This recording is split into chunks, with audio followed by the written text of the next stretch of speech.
Tracy Lenfesty, and I'm the library archivist in charge of this library here at King's College.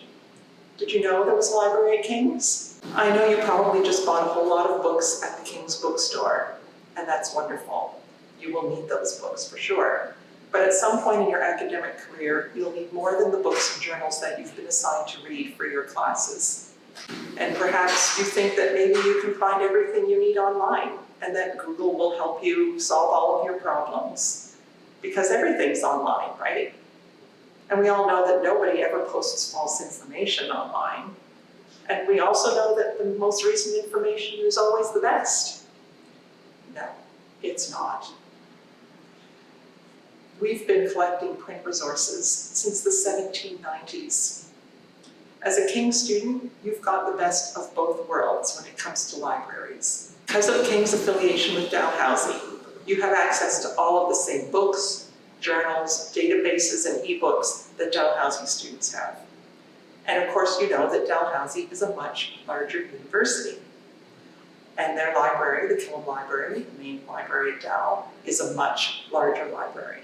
So let's take a quick look at the Killam Library, which is about a 5-minute walk from King's. As you can see, using the corgi for scale, the Killam is the largest academic library in the Maritime Provinces. It has 5 floors, 1 million books, 40,000 journals, an archive and special collections, and a collection designed to support study in the arts, sciences, and social sciences. The Killam Library was designed and built in the brutalist style of architecture and won a design award when it opened in 1971. In contrast, and I do mean contrast, King's has its own library. And here we are. So we'll start with a few facts. The King's College Library is one of the smallest academic libraries in the Maritimes. It has 2 floors, about 80,000 books and journals, archives and special collections, and a collection designed to support all of the programs available at King's, such as Foundation Year, History of Science and Technology, Early Modern Studies, Contemporary Studies, Journalism, and the Master of Fine Arts. And this building also won a design award when it was built in 1991.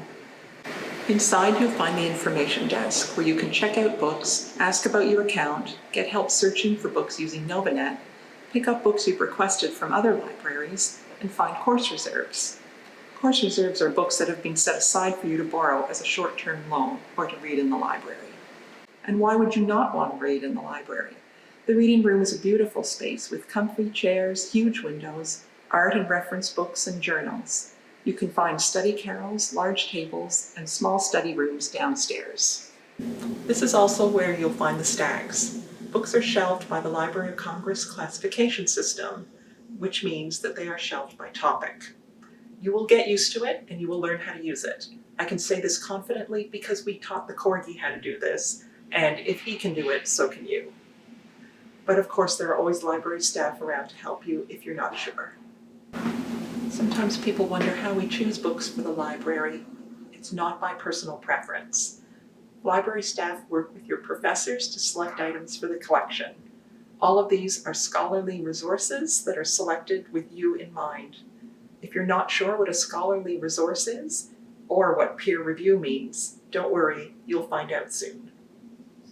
Do you remember earlier in this video when I said that we'd been collecting print resources since the 1790s? This is where we keep a lot of that material. In the treasure room, we keep our archives and special collections. Here we have rare books and manuscripts dating back to before the printing press, which we call incunabula, an archival collection covering the history of King's going back to its founding, and artifacts such as portraits, china, and silver that we've collected over the course of our long history. We also have a natural history collection, some of which is on display downstairs. You can find all the information that you need about the King's Library on our webpage, and you can also follow us on Instagram at UKC Library. And if you're wondering about the corgi, his name is Finnegan, and he belongs to our chaplain, Father Renal Ingalls. Finnegan is really the star of this video. I am only the supporting cast.